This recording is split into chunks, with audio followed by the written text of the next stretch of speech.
I will start my reading practice from the book Magic, and here I am. Instead, a better type of questions to ask is one that follows up on what was just said. If someone says they are a foodie, for example, asking them what types of food they like to eat. If someone says they are concerned a new project is not working, asking them why they feel that way. And if someone says they can't wait for the weekend, asking them what they are looking forward to. Follow up questions encourage conversation partners to elaborate further, to say more, provide more detail, or give more texture. And whether talking to friends or strangers, clients or colleagues, people who ask follow up questions are perceived more positively. Indeed, when researchers analyzed dating conversations, they found that follow up questions were particularly helpful in generating a positive impression. People who asked more follow up questions were more likely to be asked on a second date. Follow ups work because they signal responsiveness rather than just being polite or asking questions to change the subject. Follow up questions demonstrate that someone listened, understood, and wants to know more.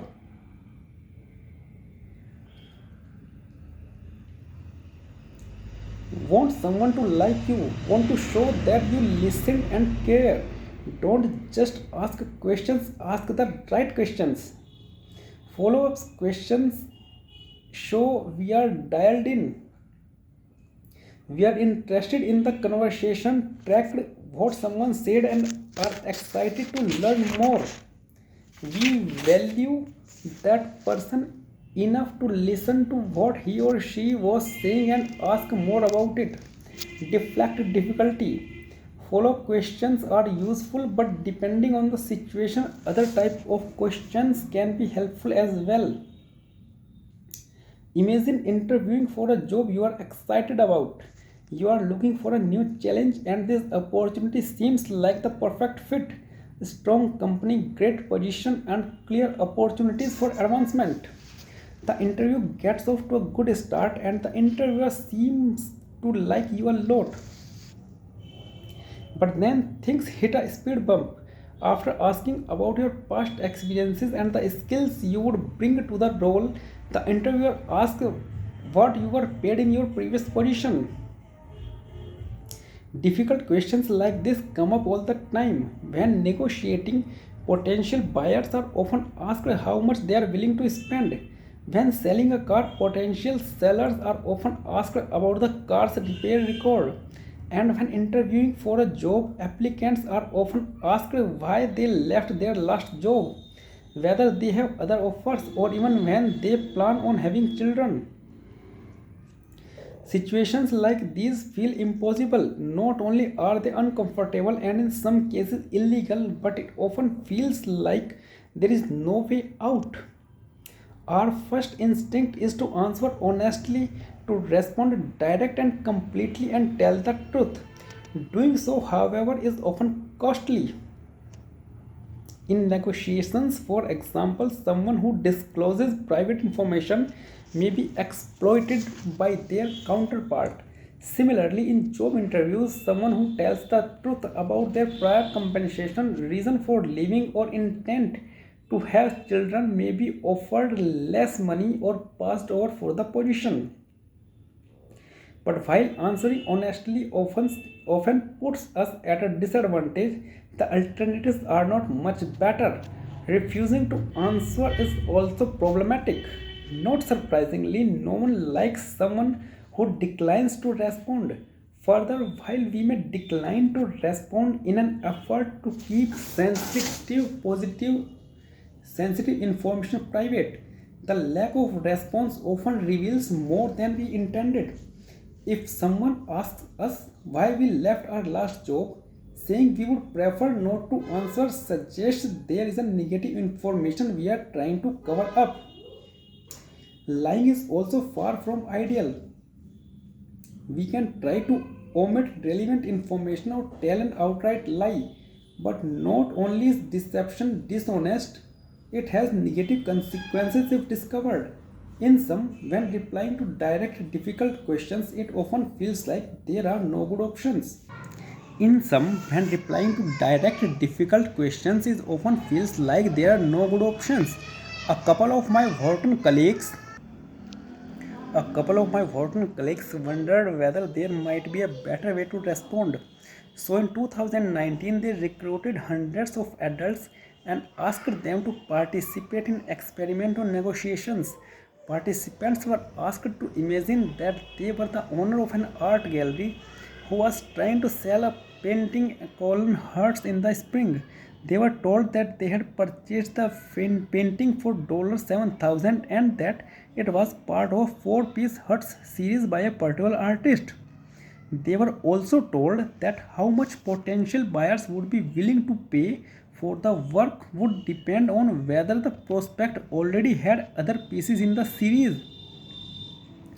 Prospects who did not have the other pieces in the series would only be willing to pay around $7,000.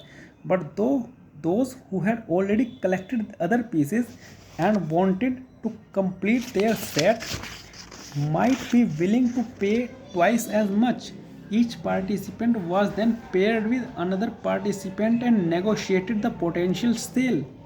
Different conversations evolved differently, but given its importance to the negotiation, participants inevitably asked the potential buyers if they had other paintings in the series. And this is where the key part of the experiment came in. To examine the impact of different responses to difficult questions, the researchers manipulated how the buyers, actually research assistants, responded to the direct questions. To some participants, the buyer responded honestly. They said that they did own other pieces in the Hertz collection, which suggested that they would be willing to pay more to buy the piece. For other participants, however, the buyer declined to respond. Rather than answering the question, they said that they were not prepared to discuss their collection at the moment. Not surprisingly, while honesty worked well interpersonally, it was terrible from an economic standpoint. People liked the honest responders a lot and said they trusted them, but also took all their money extracting the highest possible price for the painting. On the flip side, declining to respond worked well economically but hurt interpersonally. While non responders were able to get the painting for a lower price, their partners did not trust them and thought they were twice as likely to be hiding something. But the experimenters also tried a third strategy that was much more effective. Rather than providing the information or declining to respond, another group of responders did something different. They deflected.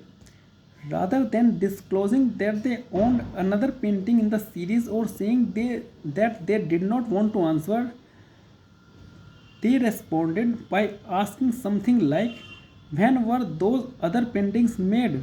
Or are those for sale as well? They responded to a difficult questions with a related questions of their own. It is hard to trust people who seem like they are hiding something. Consequently, explicitly declining to answer a question, even an unfair one, often has negative consequences. But while hiding information is usually frowned upon, seeking information is not. In fact, just the opposite. Asking questions in a job interview, for example, can be a great way to show interest in the position or the company. Similarly, as shown in the advice study, people love being asked for their opinion. Consequently, responding with a relevant questions flips the script. Rather than seeming evasive, it seems interested and engaged. Rather than making us look disagreeable and untrustworthy, it makes us look like we care and want to learn more. And questions do all this while deflecting attention. Because beyond just seeming evasive, the bigger problem with declining to respond is that it does not change the conversation's focus. The question asker is still looking for the answer, and if anything, declining makes the missing answer seem even more important. When a defendant evokes their Fifth Amendment right against self incrimination, it just makes them seem even more guilty. Questions, though, are like spotlights. They shine attention on a particular topic or piece of information.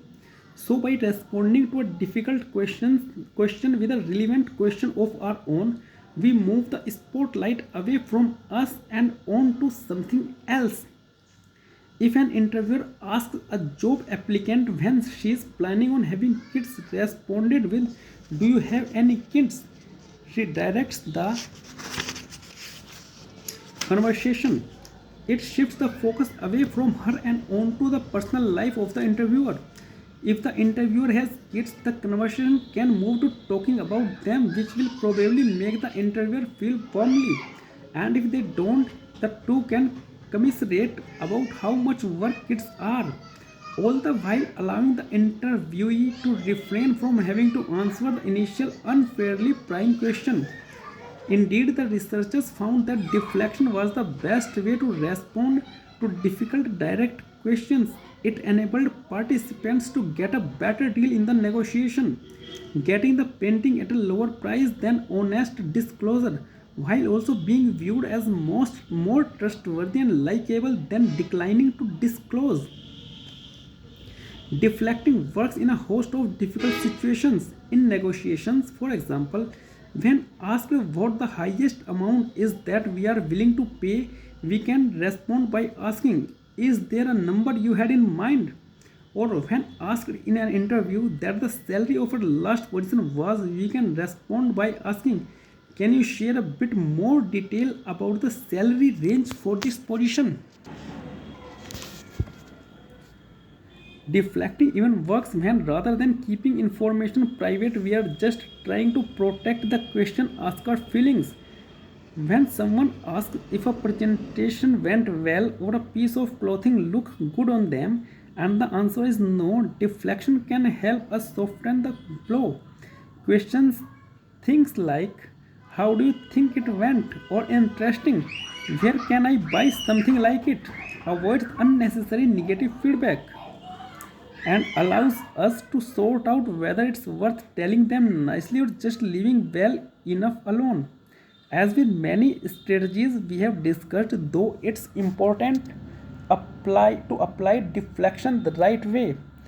Deflection is not just about responding to one question with another. To work, deflection requires sticking close to the topic at hand. If an interviewer asks about the salary at our last job, for example, asking them what they had for breakfast just seems evasive, like we are dodging the question. The key is asking a related question that shows interest, signaling that we are seeking relevant information rather than hiding it. Avoid assumptions. Deflection is helpful when someone asks us a tough question, but asking the right question also impacts our ability to uncover the truth. We are often trying to collect information from others. We want to know the positives and negatives about a neighborhood, the good and bad news about a used car, or what a job candidate's strengths and weaknesses might be. Unfortunately, other people's incentives are not always aligned with ours.